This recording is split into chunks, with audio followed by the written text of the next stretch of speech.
Are we allowed to be judgmental? And what does Christianity have to do with the Exodus from Egypt? Plus, how to love and be loved. This is Rabbi Yossi Madvig, and you're listening to Jews Did It First. You are my life, my length of days. You are the rhythm in my veins. My heart pulses to your name. I rise from sleep and speak your name. Thank you so much for tuning in, and please subscribe and leave a review. Also, if you'd like to donate to help contribute to the podcast, please go to jewisoswego.org/Jews Did It First and click the Make a Donation button in the upper right-hand corner. And now, Jews Did It First. Today I want to talk about another common phrase that we all know and never really think about its source. That is, don't judge a man until you've walked a mile in his shoes. The comedian Emo Phillips once said, never judge someone until you've walked a mile in his shoes. That way, when you do judge him, you're already a mile away and you have his shoes. But seriously, its meaning is pretty simple. We are unable to make moral judgments against another if we haven't experienced his situation. We'll get into the origins of this in just a minute. But first, think for a second. Is that really true? I mean, if Ruvain kills Shimon, do we say, hey, you can't judge Ruvain because we don't know his situation? Or do we say, you did the crime, now do the time? I think if we're honest, we do the latter. I mean, that's what the whole criminal justice system is for, right? So what does this mean? Now perhaps you're thinking, Rabbi, how can you dissect this? It's just a nice saying, which means don't be judgmental. To this I have two responses. One, what is the point of a moral dictum if we intentionally structure our society in the exact opposite manner? Well, that doesn't seem to make any sense at all. And two, I think we can determine its true meaning and its particular application because Jews did it first. Until today, perhaps you thought, like one blogger I found, that the phrase's earliest appearance is with the Cherokee Native Americans. They have a saying, don't judge a man until you've walked 2 moons in his moccasins. That's way more than a mile. But that also only goes to the 18th century. Not that impressive. And so many European cultures have a similar phrase that it's hard to believe that the Native Americans were the first. Some say that it's so ubiquitous that it's just a human truism, and it was independently invented by just about every culture. But I tend to think that if something is so ubiquitous, then it's not that everyone figured it out. I just don't have that much faith in human consensus, I'm sorry. Not even something like the modern-day nation-state was independently done by everyone, so I just don't buy it. I can't necessarily disprove it, so I suppose it remains a moot point. But just like the last common phrase, where we took the Mishnah of Pirkei Avot, which is the late 2nd, early 3rd century work that quotes our sages of hundreds of years prior, that gave us the foundation of no pain, no gain, as we saw. Well, in chapter 2, Mishnah 4, Rabbi Hillel says, yes, the same Rabbi Hillel of the Golden Rule, based on the biblical verse. Rabbi Hillel says in the 1st century BCE, do not judge your friend until you've reached his place. Remarkable, no? Almost 2,000 years before the earliest known usage of the phrase, Judaism already had this one in the bag. Now, back to our question. Can we ever judge people? Ever? What I'm about to say is primarily based on a philosophical work called Likkutei Amarim, or as it's known colloquially, the Tanya, in chapter 30. It was written by Rabbi Shneur Zalman of Liadi, the founder of the Chabad Hasidic movement, in the year 1797. He quotes the Mishnah, don't judge your fellow until you've come to his place, and he comments, for it is his place that causes him to sin, because his livelihood requires him to go to the market for a whole day, and to be one of those who sit at the street corners, where his eyes behold all the temptations. The eye sees, and the heart desires, and his evil nature is kindled like a baker's red-hot oven. The Mishnah isn't trying to uproot the entire concept of the judicial system. That would be absolutely ridiculous, especially since Jews are notorious for being overly analytical and legalistic. Plus, The Torah itself prescribes very clear reward and punishment for keeping and breaking the law. So what is it saying? When it comes to a person's actions, we have to say that we have total agency. The very fact that God provides reward and punishment as consequences of our actions forces us into a position to say that free will does exist and has real-world consequences. However, we should also recognize that a person has their own trials. What might be an easy moral test for me to overcome may be more difficult for you, and vice versa.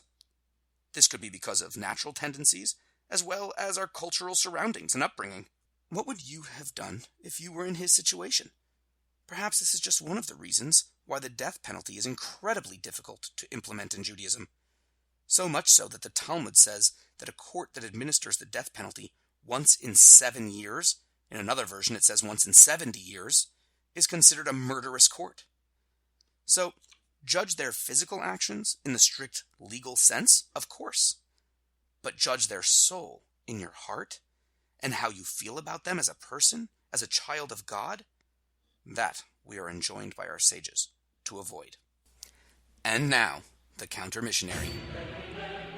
This next verse we'll look at is not so popular, but it's something the New Testament itself points to as a prophecy of the Messiah, or at least a text they feel that Mr. Jesus fulfills.